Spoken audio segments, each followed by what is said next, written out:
औज़ुबिल्लाहि मिनश्शैतानिर्रजीम बिस्मिल्लाहिर्रहमानिर्रहीम। अस्सलामु अलैकुम। कैसे हैं बच्चों? अच्छा, आज हम आपसे आपके ना आने वाले मुस्तकबिल की प्लानिंग की डिस्कस करेंगे। आज हम लाइफ को प्लान करने के बारे में डिस्कस करेंगे और मैं ये उम्मीद भी करता हूँ कि आप सारे मेरे साथ जुड़े रहेंगे गुड। कोई सख्ती नहीं है बच्चों, कोई कुछ नहीं। हमने हर चीज़ को अपने दिमाग के कंसेप्ट को क्लियर करना है, अपने दिमाग को कंट्रोल करना है। जब हम दिमाग को कंट्रोल करने जा रहे हैं तो बहुत सारी परेशानियां, बहुत सारे उज़र आपके दिमाग आपको बताएगा कि यार क्या है, उधर घंटा 2 घंटे हम बैठ जाते हैं, यार ये बातें हमने सुनी हुई हैं, ये पहले भी सुनी थी, यार मैं दोस्त को टाइम दे देता, आज लेक्चर डे, आज मैं छुट्टी कर लेता हूँ, आज मैं दोस्त के घर चला जाता हूँ। तो इन वजूहात से बचने के लिए आपने अपने दिमाग को कंट्रोल करना है। बेटा समझ आ रही है आपको बात? आपने दिमाग को कंट्रोल करना है और ख़ुद से ये कहना है कि मैं छुट्टी नहीं कर सकता, मैं वहाँ से कुछ मिले या ना मिले, मैंने सर के पास जाना है। आप आएंगे इंशाल्लाह, हम मुस्तकबिल को डिस्कस करेंगे, अच्छे तरीके से प्लान करेंगे और वो जो ख्वाब हमारे माँ देखती है, हमारे अब्बू जान देखते हैं, हम वो अपने ख्वाबों को हकीकत में बदलने की पूरी कोशिश करेंगे और इस कोशिश में हमारा अल्लाह हमारा मददगार होगा। ठीक है? और इंशाअल्लाह ताला हमने अपने टारगेट ज़रूर पूरे करने हैं। तो अपने टारगेट पूरे करने के लिए मेरे साथ हो? इंशाअल्लाह। मैं आपको ये गारंटी कर रहा हूँ आज कैमरे के सामने, मेरी बातें ये आपको याद आएंगी। आप देख सकते होंगे, ये मेरे चैनल पर ये बातें पड़ी हुई होंगी। आप जब भी आपका दिल करे, आप स्कूल में हैं, स्कूल में नहीं है, किसी भी फील्ड में हैं, आप इसको कभी आपके सामने आ जाएगी ये वीडियो, तो आपने उस वक़्त ये देखनी है और सोचना है कि जो सर इस्रार बुखारी ये बातें कर रहे थे, आज हमने उन पर अमल किया और आज हम इस फील्ड में मौजूद हैं। फिर आपको वो एहसास भी होगा कि हाँ, हमने उस वक़्त अमल नहीं किया, हम थक गए थे। और आज भी मैं बता रहा हूँ कि आप में से बहुत सारे बच्चे थक जाएंगे, बहुत सारे बच्चे अमल नहीं करेंगे, वो कहेंगे सॉरी हमसे ये नहीं हो रहा ना, वो छोड़ देंगे। जो छोड़ता जाएगा वो खुद ब खुद पीछे होता जाएगा। एग्जाम्पल मैं कोट करने जा रहा हूँ। आप ये सोचें कि आपको लाइफ की एक कार मिल जाए, आपको आपकी लाइफ की, अब स्कूल से फारिग होते हैं तो आपके वालिद साहब आपको एक गाड़ी गिफ्ट करें और ये कहें कि बेटा सारी ज़िंदगी आप कोई और गाड़ी नहीं ले सकते, सारी ज़िंदगी आप कोई और गाड़ी नहीं ले सकते, इस गाड़ी को आपने संभाल के रखना है और अपने हिसाब से चलाना है। तो आप मुझे बताएं, आप उस गाड़ी को कैसे रखेंगे? बहुत केयर करेंगे, उसे संभाल के रखेंगे,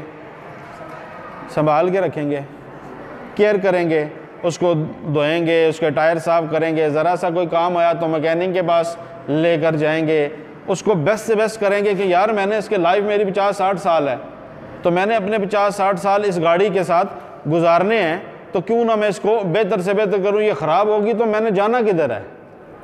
ऐसे ही होगा। इसी तरह बच्चों, ये जो आपको अल्लाह ने लाइफ दी है, ये भी एक बार मिली है, आपने इसको खुद से संभालना है, आपने अपनी लाइफ को खुद से बनाना है। आप अगर ये सोचें कि हमारी लाइफ कोई बना देगा, तो ऐसा कुछ नहीं है। आपको अगर ये पता हो कि जो आपके वालिद साहब ने गाड़ी लेके दी है ये ख़त्म ख़राब भी होगी तो कोई नहीं, मैं इससे नया मॉडल लूँगा, यार वो तो मुझे तो कल्टस ले दी है, मैंने तो V8 लेनी है। ठीक है? तो आप इसकी केयर नहीं करेंगे। तो यही मैं एग्जांपल इसलिए कोट कर रहा हूँ कि आपके दिमाग में होना चाहिए कि लाइफ की गाड़ी भी आपको अल्लाह पाक ने एक बार दी है, इसके बाद लाइफ में दोबारा आपने दुनिया में नहीं आना। तो क्या हम दुनिया में अगर आए हैं तो इसलिए आए हैं कि हमने खाना खाना है, हमने स्कूल जाना है, बातें सुननी है, बातें करनी है, दोस्तों के साथ घूमना है, घर आके सो जाना है, और इसी तरह लाइफ का पहिया चलता रहेगा और हम दुनिया से चले जाएंगे। तो क्या हमारा सिर्फ ये मकसद होना चाहिए? देखिए, हम दिन, मिनट, सेकंड इस दुनिया में लेकर आए हैं। कितने साल हमने जीना है, कितने घंटे जीना है, कितने सेकंड्स जीना है, ये हमारे दिन मुकर्रर है। मुसलमान है ना भाई, सबको यकीन है ना। तो इस दौरान बच्चों हमारे पास अल्लाह पाक ने हमें एक छोटा सा टाइम दिया। इस टाइम को आपने यूज़ करना है। अगर आप लाइफ में कुछ अचीवमेंट बड़ी करके चले जाएंगे तो वो आपका नाम बाकी रहेगा, नहीं तो आप ऐसे करोड़ों अरबों लोग इस दुनिया से जा चुके हैं जिनके नाम हमें नहीं पता। बहुत सारे ऐसे लोग हैं जिनके नाम आज भी ज़िंदा हैं, चाहे वो बच्चों की सूरत में है, चाहे वो बड़ों की सूरत में है। तो एक वाक़या मुझे याद आ रहा है कि हज़रत शेख अब्दुल कादिर जिलानी वो एक काफ़िले में सफ़र कर रहे थे, तो वहाँ पर रास्ते में वो घोड़ों पर सफ़र उस वक़्त होता था, जानवरों पर सफ़र करते थे, तो रास्ते में डाकू आ गए। डाकुओं ने उस काफ़िले को लूटने की कोशिश की, तो सब की तलाशी ली, तो सबसे जो मिला उन्होंने वो ले लिया। तो जब ये अब्दुल कादिर जिलानी इनके पास जब वो डाकू पहुँचे तो उन्होंने कहा, बेटा आपके पास क्या है? लड़के तुम बताओ तुम्हारे पास क्या है? डाकू ने पूछा। तो ऐसे तलाशी ली, सामने देखा कुछ भी नहीं नज़र आ रहा। तो उन बच्चे ने कहा जी कि मेरे पास 40 दिरहम या दिनार हैं। तो डाकू हंसा, उसने कहा तेरा दिमाग ख़राब हो गया, इधर तो कुछ भी नहीं नज़र आ रहा। तो चला गया। एक और डाकू आया, उसने उससे पूछा, सब की तलाशी ले रहे थे बार बार, तो उसने फिर बच्चे से पूछा तुम्हारे पास क्या है? तो उस बच्चे ने कहा जी मेरे पास 40 दिनार हैं। वो भी हंसने लग पड़ा और पहले डाकू के पास गया, कहता यार सब की ले आऊँ तलाशी। वो बच्चा कहता है मेरे पास 40 दिनार हैं, तो इसके पास तो कुछ नहीं। उन्होंने कहा इसको पकड़ो और इसको सरदार के पास ले चलो। वो अपने सरदार के पास लेकर गए, तो सरदार से कहा कि ये बच्चा कह रहा है मेरे पास 40 दिनार हैं और ये झूठ बोल रहा है, इसके पास 40 दिनार नहीं है, हमने तलाशी ली, हमें नहीं नज़र आ रहे। तो उस वक़्त सरदार ने कहा हाँ भाई तुम क्यों झूठ बोल रहे हो? उस बच्चे ने कहा कि मैं झूठ नहीं बोल रहा, आप मेरी तलाशी ले लें, ये देखें मेरी माँ ने मेरे कपड़ों के अंदर पैसे मेरे सी दिए थे, सिलाई किए हुए थे, तो मैं आपको बता रहा हूँ, आपने पूछा तो मैं बता रहा हूँ। तो बच्चे ने कहा सरदार ने कहा, डाकुओं के सरदार ने कहा कि तुम ये क्यों बता रहे हो, जबकि तुम छुपा भी सकते थे, तुम्हारे ये 40 दिरहम या दिनार बच सकते थे। तो उस वक़्त बच्चे ने कहा मेरी माँ ने ये मुझे कहा था कि रास्ते में या ज़िंदगी में जब भी कभी कोई बात करो तो सच पर मबनी बात करना, सच बोलना। तो मैं ये 40 दिनार बचाने की जगह अपने वालदा को नाराज़ करता, अपने अल्लाह को नाराज़ करता, तो मेरी आखिरत और क़यामत ख़राब होती। मुझे ये 40 दिरहम या दिनार नहीं चाहिए, आपने अगर लेने हैं तो ले लें। तो उस वक़्त सरदार ने कहा ये बच्चा अपनी माँ के साथ किया हुआ वादा आज तक नहीं भूल रहा, तो हम अपने अल्लाह के साथ क्या कर रहे हैं जो वादे हमने किए हैं। तो उसने कहा इन सब को वापस कर दो और मैं भी आज के बाद सच्चा मुसलमान बनता हूँ। उस वाक़ये के बाद उस सरदार की भी लाइफ चेंज होगी। बेटा आपको ये बात तो मैंने सुना दी, ये बात बहुत छोटी सी बात है, बज़ाहिर ये बहुत छोटी सी बात है, लेकिन इसको कई 100 साल गुजर गए हैं, ये वाक़या आज भी याद है। क्यों? ऐसे बहुत सारे काम होते हैं जो हम कर सकते हैं, जो हम अपनी लाइफ बना सकते हैं और वो याद रहेंगे लोगों को। तो क्या आप सच बोल सकते हैं ऐसे मौके पे? आंसर किया करें, मुझे पता लगेगा मेरे साथ राब्ते में है। बेटा आंसर करें, आप सच बोल सकते हैं? पक्की बात है? कुछ कह रहे हैं नहीं बोल सकते, वेरी गुड, नहीं बोल सकते, बहुत अच्छी बात है। इससे पहले नहीं बोल सकते थे, आज के बाद बोलेंगे।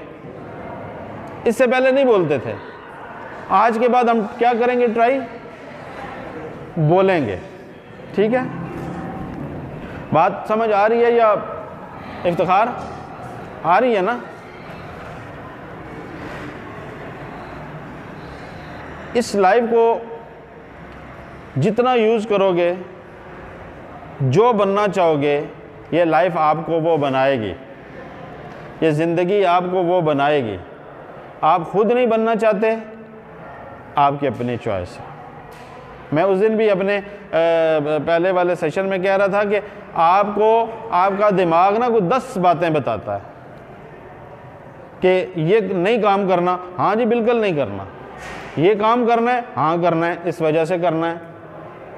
तो आप सब ने अपने टारगेट सेट करने हैं। ठीक है, मुझे 1 बाय 1 बताएं किसका क्या टारगेट है, क्या बनना चाह रहे हो जी? Army officer. Target, army officer का टारगेट मुझे नहीं चाहिए। आप बैठ जाएं, बैठ के बात करते हैं। ये कोई टारगेट नहीं है जी। क्या बनना है जी? Army officer. ये टारगेट नहीं है। आर्मी ऑफिसर में कौन सा डेजिग्नेशन लेना है वो टारगेट है। आ रही है बात समझ? हम मुझे डेजिग्नेशन बताना है। आर्मी ऑफिसर तो एक सूबेदार भी आर्मी ऑफिसर होता है, एक हवलदार भी ऑफिसर होता है, उसके भी टीम में बंदे होते हैं। ऑफिसर कौन सा बनना है वो बताना है। कौन सा? एयरफोर्स। आप नहीं समझ पा रहे, बहरहाल आगे आ जाएगी, क्लियर हो जाए। लेफ्टिनेंट जनरल बनना है, गुड। ये टारगेट है। क्या टारगेट है? ये डेजिग्नेशन है। आर्मी, एयरफोर्स, नेवी, ये 3 शोबे हैं। आर्मी क्या करती है? ये जो यूनिफॉर्म में आपको बॉर्डरों पे और ये लोग नज़र आते हैं ना, टैंक में गोले, जो कोई दुश्मन हम पर हमला करता है तो हमारी ये आर्मी उसका दिफा करती है, अपने मुल्क के पाकिस्तान का दिफा करती है। तो ये फिर एयरफोर्स वो होता है कि अगर कोई दुश्मन के जहाज़ आ जाते हैं या उसके मुल्क पे जाकर अटैक करना है तो हमारे पायलट जाते हैं वहाँ पर अटैक करने के लिए। उस आर्मी को कहा जाता है एयरफोर्स, हवाई फोर्स होती है वो। ठीक है, फिर एक होता है कि अगर हमारे साथ कराची का एक दरिया भी लगता है, सॉरी समंदर लगता है, तो उस समंदर के ज़रिए अगर कोई आता है दुश्मन हमारे मुल्क पर अटैक करने की कोशिश कर रहा है तो उसको हमारी नेवी की जो फोर्स होती है वो उसको रोकती है। आपको क्लियर हो रहा है? तो ये 3 शोबे हैं हमारी आर्मी के मुख्तलिफ, हर शोबे का अपना काम है। फिर इसमें एक सिपाही से लेकर बटमैन से लेकर फिर आगे आर्मी चीफ तक मुख्तलिफ पोस्टें होती हैं, डेजिग्नेशन होते हैं। तो आपने उन डेजिग्नेशन को अचीव करना है और वो डेजिग्नेशन के बारे में मालूमात इकट्ठी करनी है, फिर वो बनना है। तो आप पाक आर्मी को इसलिए ज्वाइन करना चाहते हो कि आपकी क्या सोच होनी चाहिए? हम मुल्क पाकिस्तान की खातर कुछ करना चाहते हैं, हम दुनिया में आ गए हैं तो अपने पाकिस्तान का नाम ज़रूर बनाएंगे और रोशन करेंगे। ठीक है, आपको पता है 1 साल 1.5 साल पहले या शायद 2 हो गए, वो एक त्यारा आया था, हमने मिठाइयाँ भी इधर तकसीम की थी, बच्चों को याद होगा कि वो पाकिस्तान की तरफ उनके 2 जहाज़ आए तो पाकिस्तान आर्मी ने उनको एक को गिरा लिया था और फिर वो अभिनंदन जिसका वो मूँछों वाला यूँ करके ना वो उसकी चाय का कप भी उसको बुला रहे हैं, वो बड़ी वायरल हुई होती है। तो ये क्या था, हमारे एयरफोर्स के जवानों ने 1-1.5 मिनट में ही उसको काबू कर लिया था, वो भागने नहीं दिया था। ये थी हमारी सलाहियत। हम लोग आर्मी पर भी अगर बात करें ना तो हम आर्मी हमारी सबसे मजबूत आर्मी है। पता है क्यों? उसका एक पीछे एक थीम है, एक रीज़न है, वो कंसेप्ट क्लियर आपका होना चाहिए। क्यों हम आर्मी ही क्यों ज्वाइन करते हैं? आर्मी इसलिए बच्चों ज्वाइन करते हैं कि हमने जामे शहादत नोश करना है। जो बंदा शहीद होता है वो जन्नत का लाडला है, वो इस्लाम की खातर लड़ा है, वो दुश्मन के साथ लड़ा है। तो आपको जब बच गए तो गाजी, शहादत नसीब हुई तो आला दर्जे, तो जन्नत है। तो जब जन्नत का जज्बा जब हमारे दिल में होता है तो फिर हमें दुनिया की कोई ताकत ना मार सकती है, ना हरा सकती है, ना डरा सकती है। तो ये सबसे पहले हमारा कंसेप्ट क्लियर होना चाहिए। ठीक है, आर्मी में जो लोग ज्वाइन कर रहे हैं आर्मी को, वो ये सोच लीजिएगा कि आपके मकसद सिर्फ और सिर्फ, बेटा आपके पास भी मैं आ रहा हूँ, उनका मकसद सिर्फ ये है कि हमने मुल्क पाकिस्तान की खिदमत करनी है। पैसे का कोई उसमें कंसेप्ट नहीं है कि हमने कोई पैसा कमाना है या कुछ करना है। मैं ऐसे बहुत सारे लोगों को जानता हूँ, उन बच्चों को जानता हूँ, उन लोगों को जानता हूँ जो चाहते थे, कर्नल लेवल तक के लोगों को मैं जानता हूँ, जो कहते थे कि हमने जामे शहादत नोश करना, और वो शहीद हुए हैं। तो ये अल्लाह पाक ने उन पर इनाम। अच्छा, एक फिर वाक़या, अब आर्मी पर ही बात आ रही है तो मैं आपको एक वाक़या और सुना दूँ। आर्मी से रिलेटेड मैं लोगों का आज मैं फिर बात कर रहा हूँ। एक निशान हैदर है, महफूज शहीद, पता, वो हमारे पिंडी के हैं। आपको नहीं इल्म, तो इल्म इकट्ठा करना है आर्मी वालों स्टडी करना है, ठीक है। तो वो महफूज शहीद हमारे पिंडी के हैं, कौटा रोड पे आगे उनका गांव है। जब ये जंग हुई, वो शहीद हुए, उनकी पूरे कब्रिस्तान में जब हम किसी की कब्र करते हैं तो आपने देखा ना, बेशुमार कब्रें होती हैं। तो उन्होंने महफूज शहीद साहब की वहाँ पर कब्र कर दी। जब वहाँ पे कब्र की, ये 100% सच बात बता रहा हूँ, इसमें अल्फाज एक आध इधर या इधर हो सकता है, लेकिन बात मेरे बच्चों ये 100% सही बात कर रहा हूँ। तो महफूज शहीद साहब की जब वो कब्र पे 1 साल पूरा होता है ना, तो तमाम शहदा की कब्रों पर गार्ड ऑफ ऑनर पेश किया जाता है, सलामी पेश की जाती है, और तमाम उनका ये एजाज़ फिर वो सारी लाइफ आगे चलता रहता है ना। तो जब उनकी कब्र आम एक कब्रिस्तान में कर दी, तो अगले साल जब साल पूरा हुआ तो गार्ड ऑफ ऑनर पेश करने के लिए वहाँ पर जब आर्मी के लोग आते हैं तो वो काफ़ी सारे तादाद में होते हैं, वो पूरा एजाज़ के साथ सलामी पेश करते हैं। तो वो बहुत सारी कब्रें थी, तो उन्होंने कहा यहाँ पर तो नहीं हो सकता, तो अब इस तरह करते हैं कि इन कब्र को यहाँ से निकाल लेते हैं, मैयत को निकाल लेते हैं, फिर किसी खुली जगह पर जाके इनको दफन कर देंगे। अब इस बात को कितना, मेरा ख्याल 1 साल गुजर चुका था, 1 साल गुजर चुका था। तो 1 साल के बाद जब उन्होंने उलमाए कराम से पूछा कि अगर हम इस कब्र को यहाँ से शिफ्ट करें तो कोई कुछ गुनाह या कुछ, तो उलमाए कराम ने बताया जी कि अगर आप इस रीज़न से कर रहे हैं और ये शहीद हैं, और दूसरी बात यह कि जब कोई बंदा शहीद होता है ना आर्मी में, तो उसको कफन नहीं पहनाया जाता, उसको उसी के यूनिफॉर्म में दफना देते हैं, जंग के जो होता है ना, उन्हीं शूज़ों में, उसी पूरी हालत सेम हालत में। उसका खून ज़मीन पे बाद में गिरता है, वो पहले जन्नत में पहुंचता है, ठीक है। तो उनको उसी तरह दफना दिया। वो कहते हैं, और फिर एक बॉक्स होता है जिसके ऊपर शीशा लगा, तो उस बॉक्स में डाल के ना, तो झंडे के साथ उसको दफना दिया जाता है। अब जब वो महफूज शहीद साहब की कब्र को वहाँ से निकाला गया, उनका वो ताबूत निकाल के एक चारपाई पे रखा, तो गांव के और भी लोग थे, उनके भाई भी वहाँ पर मौजूद थे, आर्मी वाले भी वहाँ पर मौजूद थे। फिर एक खुली जगह पर उनका मज़ार अभी मौजूद है, कभी इत्तफाक हुआ तो हम जाएंगे, आर्मी वाले बच्चों को मैं साथ लेके जाया करूँगा ऐसी जगहों पे जहाँ से हमें और मोटिवेशन मिले, जहाँ से हम ये कह सकें कि आज जो हमने टारगेट लिया था, आज हमारा अल्लाह वो पूरे करने जा रहा है ना। आपको मैं ऐसी जगहों पर लेकर जाया करूँगा। तो वहाँ पर जब उनकी चारपाई पे रखा गया, तो उस वक़्त उनके भाई कहते हैं कि खून नीचे गिर रहा था, खून के कतरे उस बॉक्स से नीचे गिरे थे। कितने अरसे बाद? 1 साल के बाद, ठीक है। हो सकता है इसमें कोई टाइम थोड़ा ज़्यादा हो, मैं 1 साल बता। किसी जानवर को भी देख लें, उसका खून दोबारा नहीं निकलता, एक दफ़ा जो होता है निकल जाता है। तो वो बताते हैं कि उसका खून उस वक़्त भी टपक रहा था चारपाई से। तो कितनी बड़ी बात है, कितनी बड़ी निशानी है, शहीद जिंदा है ना। तो ये देख लें, ये इस तरह के टारगेट, फिर अगर आपने आर्मी में जाना है तो आपके इस तरह के टारगेट होंगे। तो आपने कैप्टन बनना है, कैप्टन के बाद आप बनेंगे मेजर, मेजर के बाद बनेंगे आप लेफ्टिनेंट, आप बनेंगे कर्नल, कर्नल के बाद आप बनेंगे फिर लेफ्टिनेंट कर्नल, फिर आप बनेंगे ब्रिगेडियर, फिर आप बनेंगे मेजर जनरल, फिर आप बनेंगे लेफ्टिनेंट जनरल, ठीक है। ये टॉप पोजीशन है। इसके बाद फिर आखिरी एक बात जाती है, वो आर्मी चीफ होता है, इनका कमांडर होता है, इनको लीड कर रहा होता है, ठीक है। फिर उसमें कोई कोर कमांडर बनता है, कोई यूनिट का, वो एक अलग चीज़ है। डेजिग्नेशन ये है।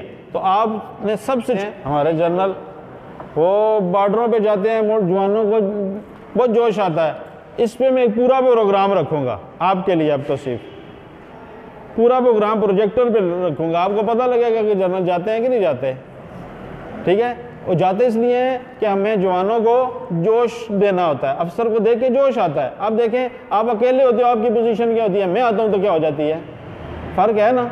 मोटिवेशन ऑटो मिलती है ना, यार सर बात करें हमारे साथ, हमें लेके जा रहे हैं तो हम जाएंगे, ठीक है। तो वो जाते हैं, सिपाही भी बॉर्डर पे होता है, हवलदार भी होता है, हमने की पोस्टों पे जाना है, ठीक है। तो आपका टारगेट होना चाहिए आर्मी में जाना तो इंशाल्लाह जनरल लेवल तक जाना है, और जनरल जो बनता है वो लाइक होता है बिजनेसमैन। गुड। अच्छा, बिजनेस मुख्तलिफ किस्म के होते हैं। एक बिजनेस होता है पूरी दुनिया में फैलता है, एक बिजनेस वो होता है कि जो पूरे पाकिस्तान में फैल जाता है, एक बिजनेस वो होता है कि जो आपके शहर इस्लामाबाद में फैलेगा, एक बिजनेस वो होगा पूरे मोहल्ले में मार करेगा, वो फलां दुकान से वो चीज़ मिलती है। एक बिजनेस वो होता है कि जो आप हर घर के बाहर जाके बेच रहे होते हैं, आले गाबिले, वो भी बिजनेस है। याद रखना, बिजनेस छोटा बड़ा हो सकता है। तो आपने कौन सा बिजनेस करना है, किस लेवल का, लेवल मुझे बताने हैं। पाकिस्तान लेवल का बिजनेस करना है पक्का? गुड। ये भी है, लेके चलोगे भाई। आप मुझे बताएं, आप मोबाइल यूज़ करते हैं घर में? मोबाइल तो होते हैं ना घर में, सबके घरों में है ना। तो टेलीनॉर है या जैज़ है, कोई भी कंपनी है, तो उसका ऑनर कभी पाकिस्तान में नहीं आया, कभी भी नहीं आया पाकिस्तान में। वो ना पाकिस्तान में अभी आके पाकिस्तान से पैसा कमा रहे हैं। ये इनका क्या बिजनेस है, पूरी दुनिया में फैला हुआ। आप मैकडोनल्ड जाते हैं, आप KFC जाते हैं, इनके ऑनर्स पाकिस्तान में कोई नहीं आते, लेकिन क्या होता है, उनका नाम इधर भी बिक रहा है, हम उन्हें पैसे दे रहे होते हैं। ये वो बिजनेस है मेरे बच्चों जो पूरी दुनिया से लोग कर रहे हैं, और चंद लोग हैं, ये बिजनेस करने वाले चंद लोग हैं।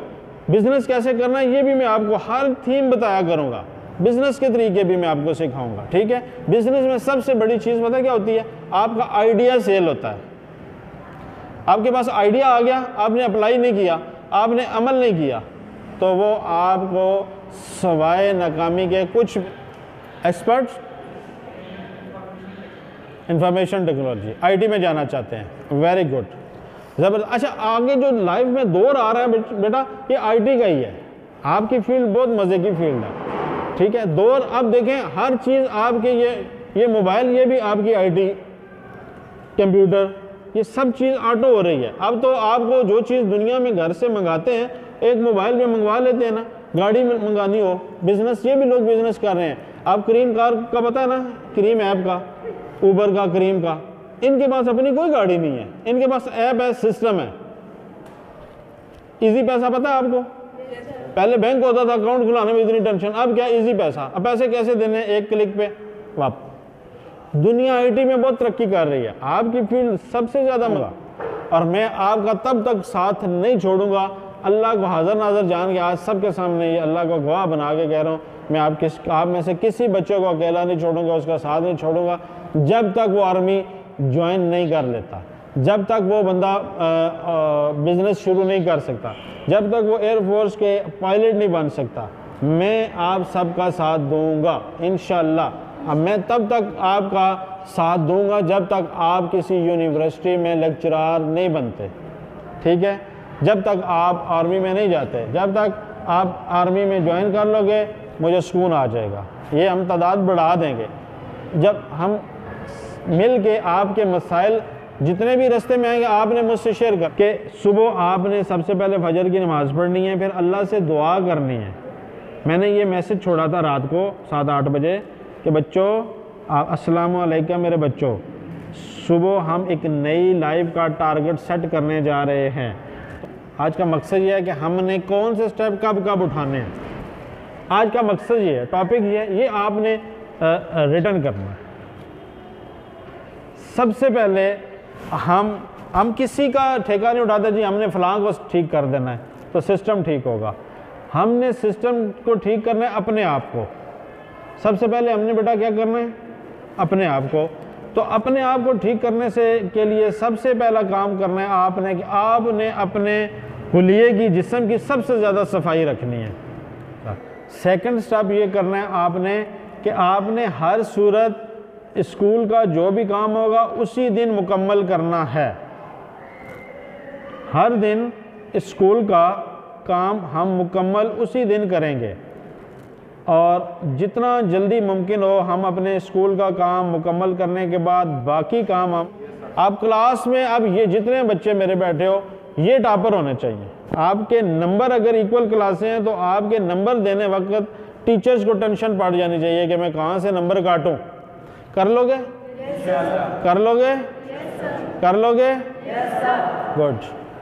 ये दो काम मेरे बच्चों आपने करने हैं। जब ये हो जाएंगे तो फिर हम अगले फेज पे जाएंगे। जब आप लोग ये कर लोगे ना, 1 महीने बाद देखिएगा आपके ये बाल खुशक नहीं होंगे, आपकी टाई नीचे नहीं होगी, ठीक है। जब आप ज़बरदस्त तैयार होके आओगे तो जब मैं किसी जर्नल के सामने आपको बिठाऊंगा ना, तो उसे लगना चाहिए कि ये बच्चे लाइफ में कुछ कामयाबी लेने के लिए खुद से कोशिश कर रहे हैं। आपने वो काम नहीं करना, आपने स्कूल में मेरा सर फखर से बुलंद करना है। आपके टीचर साहब से मिले ना तो कि सर आप हमें भी क्लास में उठाएं अपने, हम भी आपके साथ बैठना चाहते हैं। आप याद रखना मेरे बच्चों, आप मेरी पहली ईंटें हैं, मेरा हौसला, मेरा मान न तोड़ना। नहीं तोड़ोगे ना, सोच लें, पक्का? मैं आपको इतने प्यार से सारे काम सिखाऊं, हर जगह लेके जाऊं, और आपको अब इसके बाद ना एक सिलसिला हम शुरू करेंगे, इधर बैठ के आप ट्रेनिंग देंगे, हम सुनेंगे, सब सुनेंगे। ये टाइम बहुत जल्द मैं लेके आऊँगा। आपने ये बातें करनी है इधर बैठ के, ये नहीं सिर्फ मैं करूँगा। आप मोटिवेशनल ट्रेनर बनने जा रहे हैं, आप प्रोफेसर बनने जा रहे हो, और इंशाल्लाह आप बने हुए हैं। आपने बहुत जल्द मैं आपको यहाँ पर बैठा दूंगा ताकि आपको मैं फिर दूसरे स्कूलों में भेजूँगा कि जाओ उधर जाके लेक्चर दे के आओ। आपने अपनी फैमिली के, अपने ख़ानदान के लोग बिठा के उनको लेक्चर देना है। आपकी लोग एग्जाम्पल कोड करें कि वो फलां का बेटा है और वो इतना अच्छा हो गया है। तो लाइफ में सब करने के लिए थकना नहीं है आपने, जो थक गया वो फारग हो गया। मिसाल के तौर पे हमने ये प्लाज़ा बनवाया, प्लाज़ा जब बना, प्लाट लिया, सबसे पहले दिमाग में आइडिया आया, फिर प्लाट ले लिया, प्लाट लेके खुदाइयाँ हुई और इसकी बुनियादें बनाना शुरू कर दी। जब बुनियादें बना रहे थे तो हम बंदा कहता ओ यार ये प्लाज़ा पता नहीं कब बनेगा, फिर ये रंग रोगन होगा, इसमें तो 2 साल का टाइम है, और यार छोड़ो नहीं बनाते। तो लास्ट किसका हुआ? पैसे का, टाइम का, नहीं बनाया, छोड़ दिया। फिर हुआ अच्छा 1 लंटर डल गया, और यार कब बनेगा, फिर दूसरा, फिर तीसरा, फिर सारा प्लस्तर, फिर फर्श लग गए, फिर लाइटें लग गई। करते करते सारे टाइम को बच्चों की टाइम लगा। पहले दिन यहाँ पे गंद होता था, यहाँ पे नहीं आ सकते थे, पानी का, कीचड़ का, पता नहीं क्या कुछ बना हुआ था। तो उस जिस बंदे ने ये बनाया वो इसका वेट करता रहा, इसका इंतज़ार करता रहा, ये कब मुकम्मल होगा। जब तक वो मुकम्मल नहीं हुआ वो नहीं थका। अब उसने रेंट आउट कर दिया है और वो इसका हर मंथ रेंट ले रहा है, अब उसको फ़ायदा हो रहा है। अगर वो पहले दिन या दूसरे दिन, तीसरे दिन थक जाता, तीसरी मीटिंग में थक जाता, तो वो ये अचीवमेंट ले सकता था। तो आप लोग नहीं थकेंगे ना, पक्का? और लाइफ में सक्सेस ज़रूर लेंगे हम। अपने वालिदैन का नाम, स्कूल का नाम, मुल्क पाकिस्तान का नाम और दीन इस्लाम की खिदमत ज़रूर करेंगे, और नाम रोशन अपने मुल्क का ज़रूर करेंगे। एक दिन आएगा कि हम बहुत कामयाब होंगे और हमारी वजह से और लोग भी कामयाब होंगे। हम कभी थकेंगे नहीं, कभी पीछे नहीं हटेंगे, और अपने मकसद से कभी पीछे नहीं हटना। आप लोगों ने, आपको आज ही आपका दिल, आपका दिमाग इस मकसद से पीछे हटने के लिए एग्री करेगा, तो आपने उसकी नहीं सुननी। याद रखना, याद रखना, याद रखना, आप ख़ुद पीछे हट गए तो कोई आपका साथ देने के लिए आगे नहीं है। पहले भी बता चुका हूँ, दोबारा बता रहा हूँ कि आप लोगों ने अपने दिमाग को कंट्रोल करना है। जब आपका दिमाग कंट्रोल होगा तो आप बहुत अच्छी सक्सेस ले सकते हैं। जब आपका दिमाग कंट्रोल नहीं होता, वो किसी के कंट्रोल में होता है। मिसाल के तौर पे आपका दिमाग आपके रिश्तेदारों, आपके दोस्तों, आपके कज़नों के कंट्रोल में, तो आपने क्या कामयाबी लेनी है? कुछ कामयाबी नहीं मिल सकती। अपने आज को मुश्किल में डाल लो। अभी इधर आप लोग बैठे हैं, मुश्किल में बैठे हैं, आज को मुश्किल में डाल लें, आने वाला मुस्तकबिल बहुत अच्छा हो जाएगा। मेरे बच्चे हैं, इनका नाम आज के बाद हमने इस टीम का नाम पता क्या रखा है? Royal future team. ठीक है, रॉयल का मतलब होता है शाही, या जैसे बादशाहों का, फ्यूचर का मतलब है मुस्तकबिल, बादशाहों वाला मुस्तकबिल है हमारा। ठीक है, रॉयल फ्यूचर टीम है अब हमारी, हम सब एक टीम है। हमने अपने उस फ्यूचर को आज से प्लान करना है, हमने उस फ्यूचर को आज से डिज़ाइन करना है। और डिज़ाइनिंग में मैं छोटे छोटे तौसीफ़ आपने बात की, छोटा स्टेप, तो बेटा मैं अब से छोटा स्टेप रख रहा हूँ। सबसे छोटा स्टेप हमने क्या रखा? अपने आप को साफ़ सुथरा करना है, स्कूल में और घर में भी। अब हमारा सिर्फ एक ही काम, शायर बनना है, वो बात की बात है। MBBS बनना है वो बात की बात है, जनरल बनना है वो बात की बात है, एयरफोर्स जंगी जहाज़ उठाना है वो बात की बात है, ठीक है। बिज़नेस करना है वो बात की बात है। हमने करना है कि हमने सिर्फ साफ़ सुथरा होकर अपने आप को दिखाना है, पहला टूल्स। ये मुश्किल है, मुँह हाथ धो लेना, साफ़ हो जाना, ये मुश्किल है। ये आप कर लें आप कामयाब। ये करना पड़ेगा अफजाल, ये करना पड़ेगा। आप तो वैसे ही साफ़ सुथरे आते हो, ऐसे ही माशाल्लाह से हो, प्यारे हो। आज हमने सिर्फ 2 टारगेट रखे हैं जी, ठीक है, एक्स्ट्रा कुछ भी हमने नहीं किया। तो उम्मीद करता हूँ आपको ये सारा आज का जल्दी वाला सेशन था। आज मैं करना नहीं चाह रहा था, मेरी तबीयत ख़राब थी, मैंने तैयारी भी नहीं की है, और लेकिन मुझे पता था कि सिर्फ हमने हर दफ़ा हम छोटे छोटे स्टेप पे, हम पूरी लाइफ को आज ही डिस्कस कर लेना बोर हो जाए। हम एक काम कर लेंगे, दूसरा काम कर लेंगे, तीसरा कर लेंगे, करते करते करते आपको 1 साल बाद आपको यकीन नहीं आएगा कि आप लोग ये हैं।